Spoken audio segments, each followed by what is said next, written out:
This is like my fourth time recording this godforsaken intro because for some reason my AirPods mic, not great.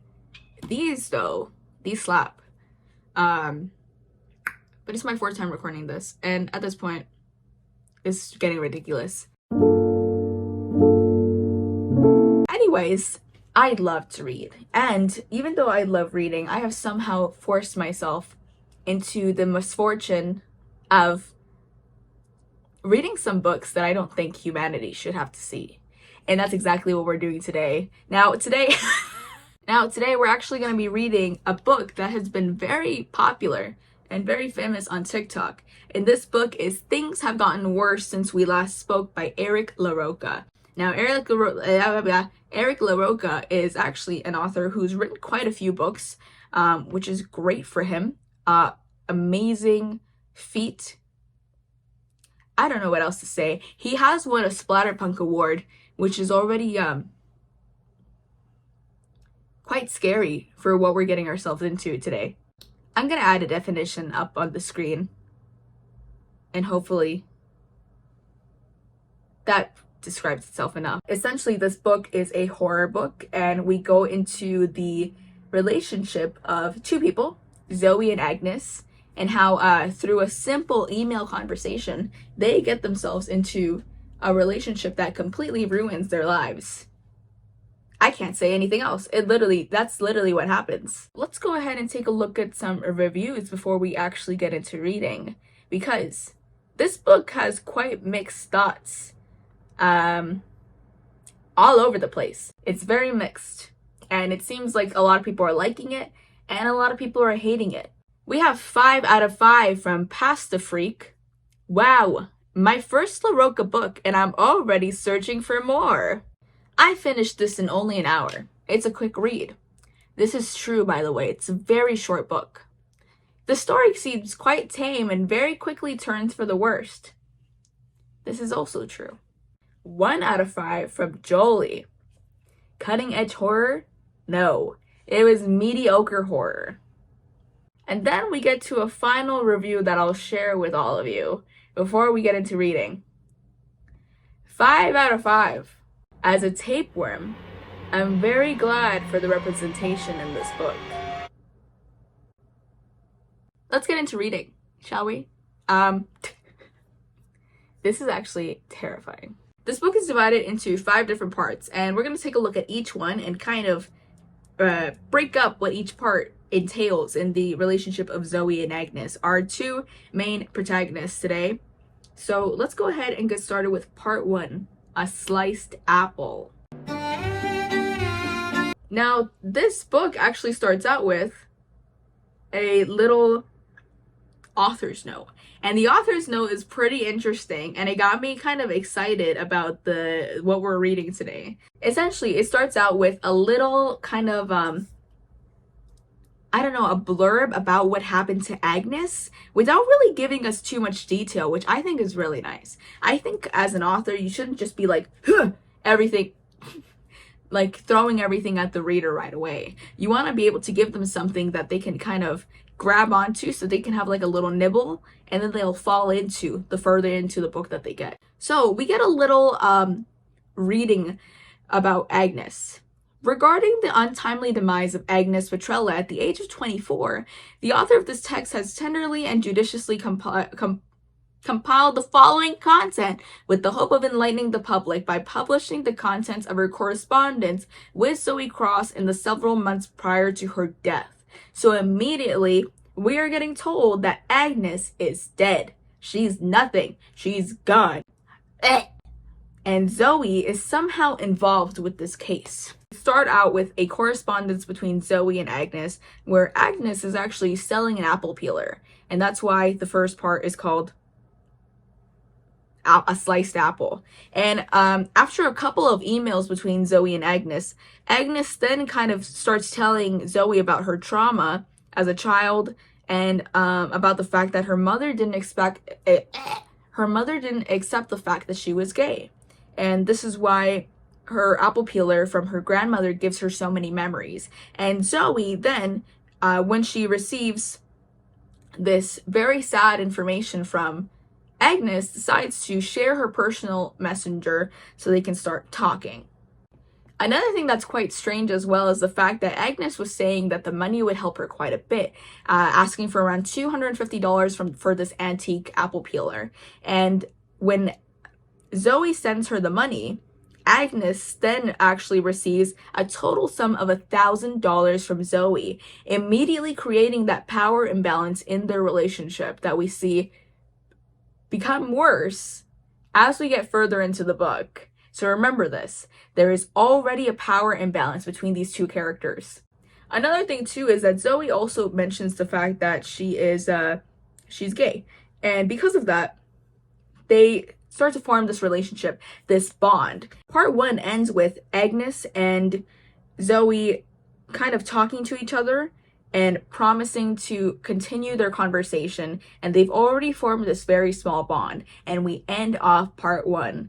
And then that's when we get into part 2, where things start to get a little crazy. Now in part 2, which is titled, "What Have You Done Today to Deserve Your Eyes?"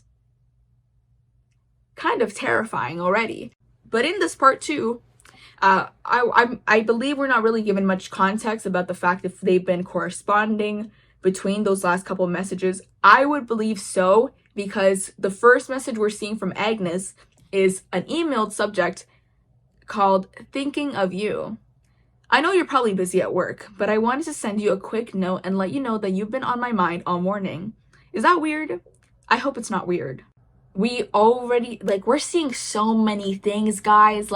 It's actually quite scary, the way that this is moving and the way that Agnes has started to form this attachment to Zoe. And Zoe also begins to reciprocate this attachment. And something else I want to point out is the fact that Zoe is quite busy with work. And that's kind of where I'm guessing she's getting this money from. The money to have been able to give Agnes, a stranger at that point, $1,000.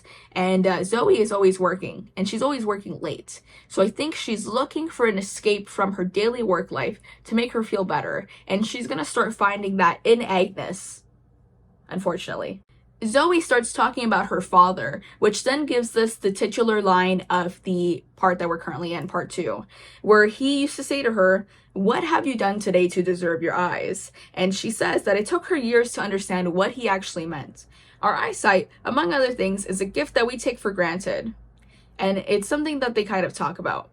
Something else that they start talking about directly after this conversation is Zoe slowly starting to give orders to Agnes of what to do.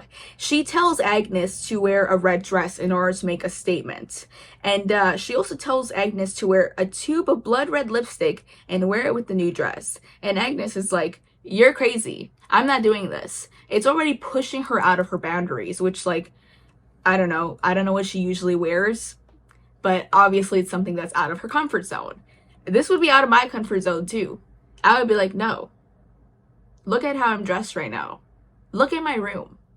There's not going to be a lot coming out of me." And then Zoe starts asking for pictures. Ooh, spicy. Things are getting a little bit spicy between them. And then eventually Agnes is like, "Okay." Very easy to convince, which is scary. And that is another flaw in Agnes's character. The fact that it's very easy for Zoe to get her to do things that are out of her comfort zone. And we're going to see how this affects Agnes later on in the story too. Now, Agnes actually did what Zoe asked of her, of course. She wore the dress out, she got that lipstick on, blah, blah, blah. And then she went to work, and then her boss is like, why are you dressed like this? Bro, you're so distracting. This is so weird. Which, by the way, I don't know where she works, but maybe it is distracting, but which is so dumb to me. Let the girl live. Because she doesn't have much time left. And you know what's even crazier too? The fact that she's wearing this nice outfit that's pushing her out of her comfort zone, and her boss is like, "We're gonna ask you to go home." Huh? And then Agnes ends off the email being like, "I think I've earned my eyes for another day. Don't you?" Going back to that eye conversation of having your eyes for the day. Oh, and that's not all, guys. we're not even at the end of this part. Uh, remember I said things are gonna get crazy pretty soon, and they immediately do. Zoe replies to Agnes saying, "I'm so happy that you found your new strength in your girl bossing. Don't wear any underwear for the rest of the week." It's like, what's happening, guys? Like, can we like meet up for some coffee and bread first? This is crazy. Am I like old fashioned? What is this? And then Zoe's like, I wasn't like joking about the underwear. And Agnes is like, oh yeah, like it's like so interesting. And then Zoe kind of starts to reveal what kind of a person she is, or what she likes per se, when she's talking to Agnes in this part. My thoughts scare me sometimes. And Agnes is like, well, whatever you're thinking, I probably want it. I don't know. And I'm not gonna read the rest of this because this is where things start to get slightly raunchy between them. Nothing too crazy compared to the extent of like other books, but this is where things start to fully divulge. That's not the word. And this is where things start to fully form into a full sexual relationship, and like online sexual relationship.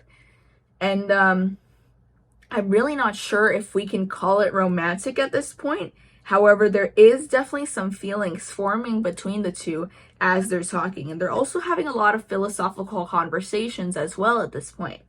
Things then start to get a lot more serious between the two when Zoe starts saying that she has this need to care for someone and protect them against everything else. And Agnes is very okay with this idea, and they decide to form a contract. Oh my god. And then we get a chance to see this amazing contract. Now, essentially, this contract, what it's made up of is various different rules for Agnes to live by, where she will now be referred to as the Drudge. Weird name. I would have picked like a nice little name or something like that. I don't know, that's just me, I guess. And Zoe is now referred to only as the sponsor. So now they're forming this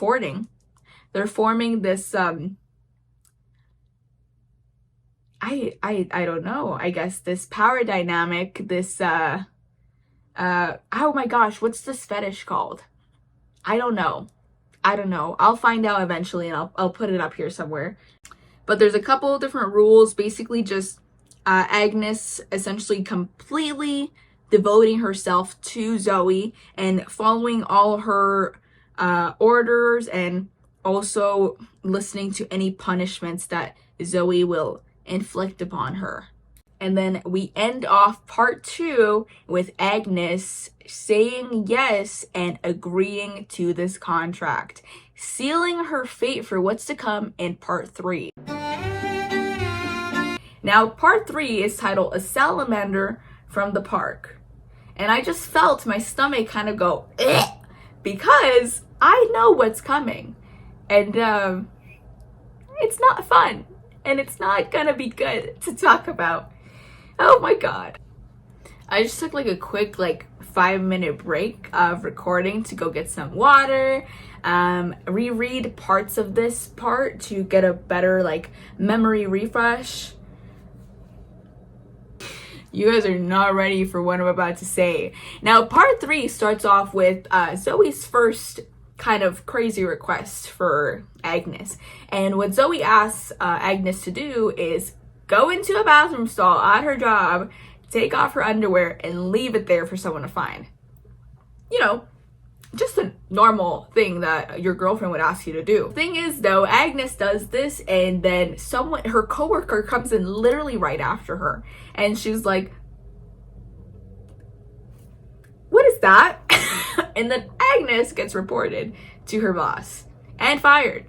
And Zoe's like, "Oh, well, I'm so happy you did this. Oh my god, look at you go, queen girl boss." And in order to make up for the fact that Agnes now is jobless, she literally has no job, Zoe's like, "Well, it's okay, because I said I was going to take care of you, so here's $1,500. I don't know what kind of job Zoe's working, but I gotta know what it is. because where's she gonna get this money from? Considering she's working like all the time though. I mean, I don't even know. I feel like I work all the time and anyways. Now the rest of this part, we further go into their conversation, and they have a little conversation between the two. After she gets the money, Agnes is kind of like, you know, I like feel you, like I want to be able to see you, I want to be able to touch you. And Zoe's kind of like, you know, isn't this enough? And we can kind of see that she wants to maintain this online relationship. She doesn't want to bring it into the real world. They're e-dating right now, essentially. Agnes is like, I want to feel your blood pumping and the heartbeat in your hands. You know, she just wants some physical touch. She wants to be able to meet her girlfriend, her sponsor, as we call her. And, you know, then Agnes is like, I want a kid. And she wants to carry a life inside of her. And Zoe's like, you know, well, I wish I could give you that, but we're both two ladies. Unfortunately for us, this is where things get worse. Get some water. Zoe sends Agnes an email titled, "A Salamander from the Park." I thought of something before going to bed tonight. I've been thinking a lot about what you said, how you want to carry life, how you want something to care for. I think there's a way for both of us to get what we want. I want you to go to the park and comb the grounds for a salamander, a wet, oily little thing. Probably could contently fit inside the palm of your hand. And if you're worried about what's gonna happen right now, don't worry. She's not gonna put it up there, because that's what I thought too, and I was absolutely mortified. However, Zoe then asks Agnes to find a salamander, find a big rock, and kill it. Literally smash the rock against this thing until it stops moving. And she ends it off with, "What have you done today to deserve your eyes?" Agnes, initially she rejects Zoe's request, and she begs her for anything else other than this request. And Zoe's like, no. Agnes actually does go and indeed kill the salamander. And then she recounts a story of how at a nearby zoo, am I right? Yeah, so at a nearby zoo, she used to go and visit this rabbit that she knew was gonna give birth. And eventually, you know, the rabbit did give birth, and she watched it give birth to her baby, and then she watched the mother rabbit devour her own child. And she stopped watching and she went back. And after recounting of the story, she decides to void the contract with Zoe, and then end it off completely. And Zoe replies saying that she's disheartened to hear of this decision, but she ultimately agrees to end it all off. Ending part 3. But here comes part 4 out of 5. So we're nearing the end of this book. We're at page 33 out of 54, or at least the pages in my iPad here. Now, this part is called An Egg Before It Cracks. And we start off with an apology from Agnes to Zoe. Now, essentially, she just apologizes for the way things ended between them. She talks about the apple peeler from the very first part of the book. And she also recounts a story of an interview with a teenager that she watched on TV that had crucified his little brother. You know, I don't know what's up with Agnes and bringing up these literally like traumatizing stories in the middle of like her regular conversations. But now she very detailedly, in a lot of detail, she describes how this teenager killed his little brother and crucified him. She says this in so much detail, actually, that I'm like, when I was reading this, I was like I've read a lot of stuff, and you know, this isn't very like gory or anything like that, but it's kind of like, huh? What does this have to do with anything? Because at the very end of this email, she's like, we all deserve second chances. and I hope you'll give me another one, and I want to be your drudge again. She sends another email afterwards. So we're not even getting a response from Zoe at this point. She's sending another email, and she's like, please reply to me. She's like double texting at this point. Please reply to me. I promise to dedicate myself entirely to you. I only talked about the story because I want to show you that there's worse people in the world. Now, Zoe actually agrees to resume the contract, and she accepts the apology, completely ignoring the entire story of the little Christ, which is what we were talking about earlier about the teenager and his brother. And she's like, sorry, I'm just busy with work, girly pop. Like, I just got a lot of stuff going on. Obviously, if she's making enough money to be sending Agnes all of this cash, it must be nice. Now, Agnes once again gets into talking about a traumatizing story of her life. Now, I shouldn't be laughing. This is horrible. Agnes talks about the fact that her aunt used to make her hold an egg and send her into a locked broom closet for hours, and then she would inspect the egg to make sure it didn't crack, and then if it did crack, she would make her eat it and smear it all over her face. And then Zoe is like, well, I would never do anything horrible to you. You made her kill a salamander. And as the conversation continues, just like all the other ones they've had, it's also very strange. And Zoe recounts a dream that she had where she kills Agnes in the stream. And then, she has this extremely horrible vision of Agnes. Sorry, Zoe has this horrible vision of Agnes in like a hospital bed, and she's like seeing this crazy like body horror version of Agnes where she's like half melted and dripping, and she your arms and legs, they look like thin tubes of blood sausage with the transparent casing still on them. And she ends off that message with saying, you look so strange and yet so mesmerizing. So once again, we gotta look at that strange fetish that Zoe has got going on.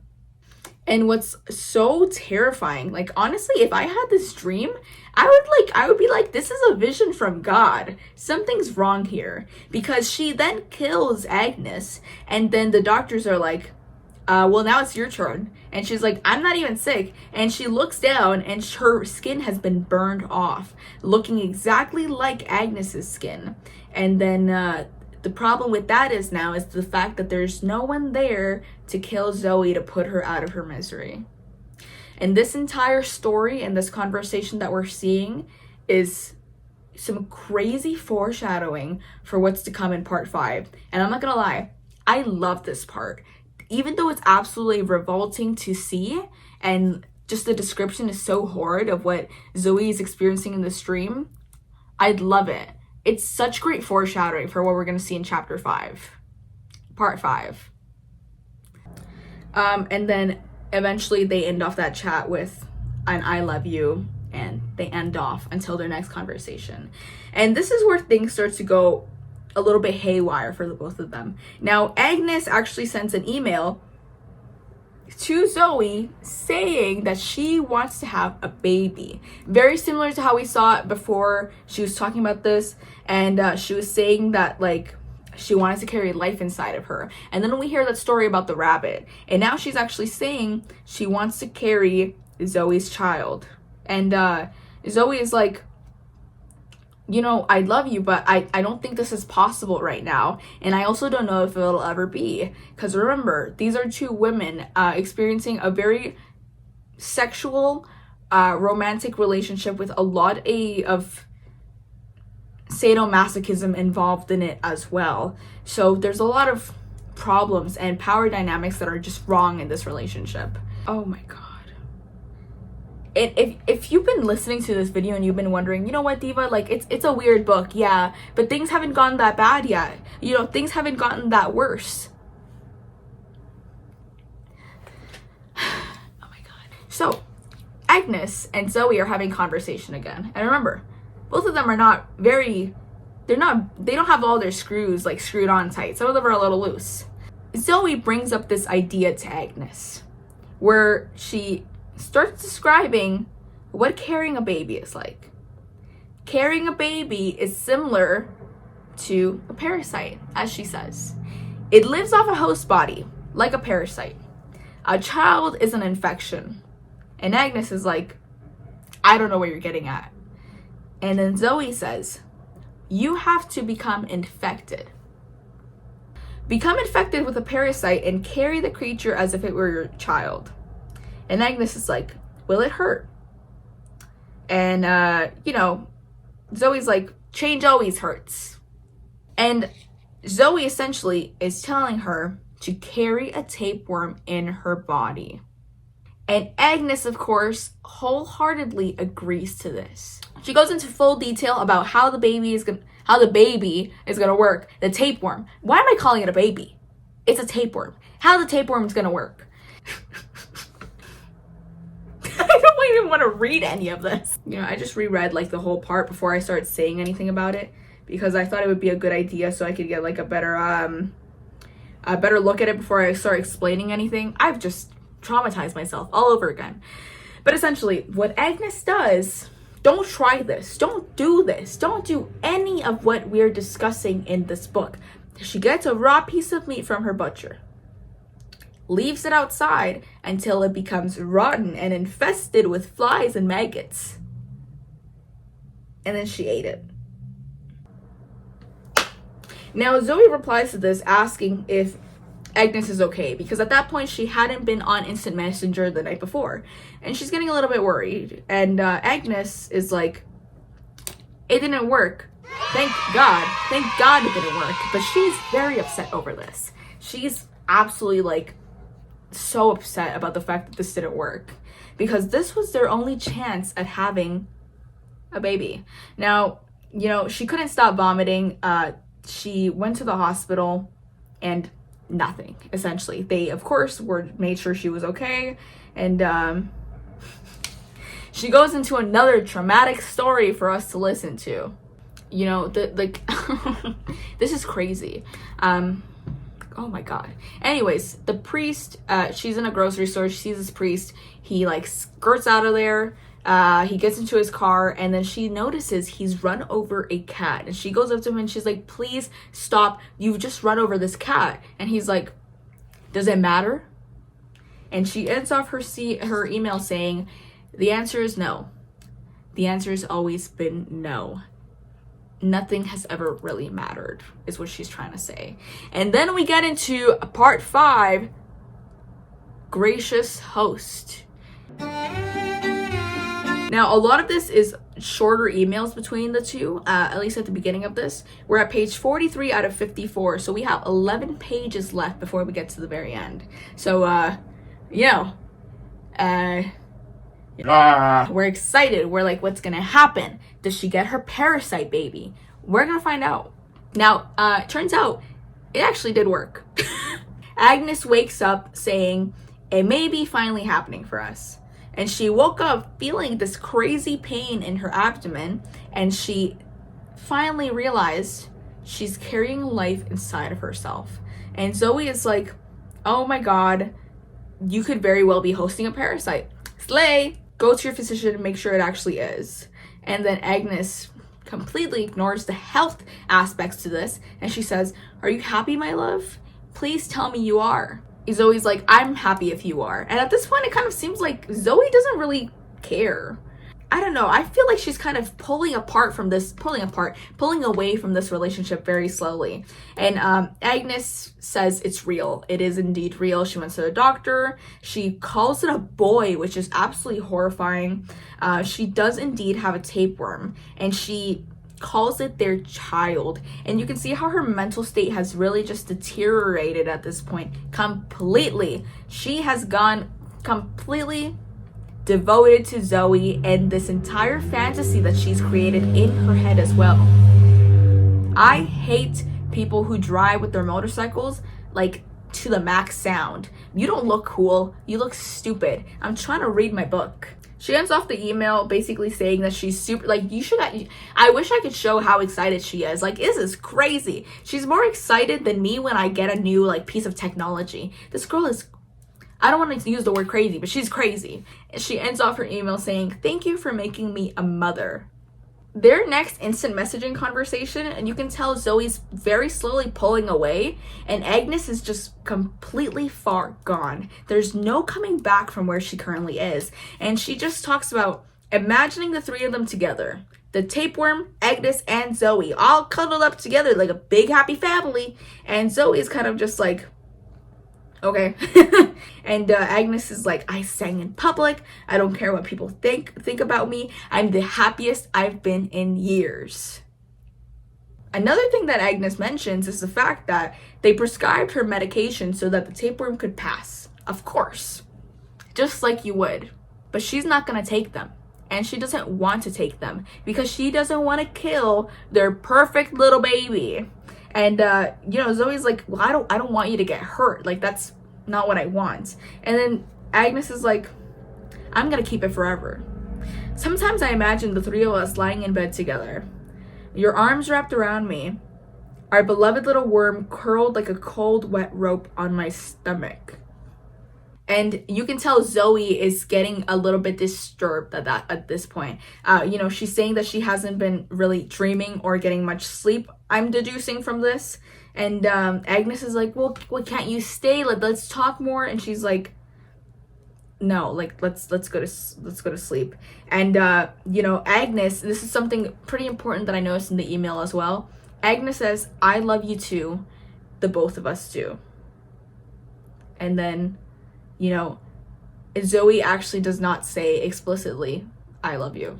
Now, my deduction was correct because the next email that we see from Zoe is her saying she's having second thoughts about the entire relationship, and the fact that she's, to say the least, she's worried. She's worried about the fact that Agnes is going through some obvious mental health problems, and she's fallen into this, like, entire delusion in her head, and she very thoroughly believes she's actually carrying a baby that they can actually raise. Like, she's not all there. And this is another, you probably noticed, everything's very fast paced, and these final parts of the book are also very fast paced, even more fast paced than anything else, because as soon as Zoe starts having second thoughts, I'm not sure if it's because of the fact that Agnes is obviously not okay, but she's immediately like, she literally says, "Fuck your second thoughts.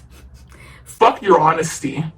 I don't need your honesty. I need your love. And I foolishly thought it was mine all this time. I can't believe you're doing this to me." She's getting extremely upset about the fact that Zoe is leaving her. And she says that she's going to carry this baby to full term. And Zoe replies saying, "You need help. You're sick. There's something wrong with you. Our contract is null and void. Don't talk to me." Very quick, just dissipation of the entire relationship. It's all gone. Zoe then says, like, I did love you, but I can't love you when you're like this. Like, this is crazy. And Agnes sends a very manipulative email. She's completely far gone at this point, saying, "You'll never leave me. You love me too much. You'll love our child too much. And I know that you're gonna reply." And at this point, Zoe actually no longer replies to Agnes. And all we see is Agnes's just completely demented emails that she's sending to Zoe at this point. One of the emails actually gives us the title of the book that we've been reading. "Things have gotten worse since we last spoke. I think there's something wrong. It hurts me to even think it, but something's not right with our child. I feel this intense pain all the time, as if someone were sliding a razor blade along my guts. She can't bear it anymore, and she actually wants to take a pair of shears and slice herself open. And she is hoping that would get Zoe's attention." It's getting bad, guys. Like, it's been bad this whole time, and it's getting worse. Eventually, she does pass the tapeworm. It comes out just like it should if you want to live. Agnes believes this is a real baby, and she calls it beautiful. He has your eyes and your smile. Now, the book ends at this point with one final email from Agnes that I think I'll just read out, because I think that's the only way I can describe what's happening without wanting to die. Subject, something's wrong. I take the apple peeler from the kitchen and I crawl into the bathroom closet, gently cradling our child. I pretend I can hear the sound of him faintly breathing. The peeler trembles in my hand. I close my eyes and for a moment, I wonder if I truly deserve them today. And that is where the book ends. Now, there's a couple of things to kind of go over about the ending of this book, as well as the entire dynamic between the two that we've seen thus far. Now, of course, Agnes, as we've seen from the various stories that she mentions in those emails, she is she's a very deeply traumatized person that has obviously experienced various things in her life that have led for her to become this way. You know, someone who is very willing to devote their entire lives to someone else, someone who is seeking this other person to kind of take care of them. And that comes in the perfect form of Zoe, someone who works all the time, seems to have endless amounts of money that she doesn't really know what to do with, and is looking for someone to, you know, become her little plaything, essentially, that she can throw money at. Now, this book, you know, it's a pretty crazy book, and I think I'm on a very similar position in terms of a lot of the reviews that I saw at the beginning. I wouldn't say I like this book. There are parts of it that I liked, like I was mentioning as we were reading it, but honestly, it's the pacing that's really a big problem to me. But I think the part of it that ticks me off, aside from the pacing, is the fact that a lot of it does not sound like real emails, especially when we get to the end. It doesn't really sound like a real email a person would send. It sounds like a narrator's voice as they're retelling the story. And that's where things kind of fall off for me. You know, it's not very realistic. Mind you, the whole story isn't very realistic, of course, but it's just that touch. Now, another thing about this book is that it falls into that strange category of tragic gay books, right? That's quite a bit of books that exist in this kind of general genre. Of course, we have A Little Life, a big one. I will be reading that, and I will be making a video on that as well too. So I guess I love torturing myself, and you know, this very easily falls into that same category, which is another thing that kind of makes me feel weird. I just don't understand why we can't give gay people a happy ending. And you know, I know there's a lot of tragic endings for straight couples as well, but I don't know, guys. It's a weird genre. And yeah. 3 out of 5. You know, aside from that, if you had a chance to watch this video and you enjoyed it, thanks, I guess, for sticking with me. You can subscribe if you want to. You can like the video too, but, you know, that was Things Have Gotten Worse Since We Last Spoke by Eric LaRocca. I do think I'll check out some of his other books too, because they're interesting books to say the least. And yeah, thanks for watching. See you guys soon.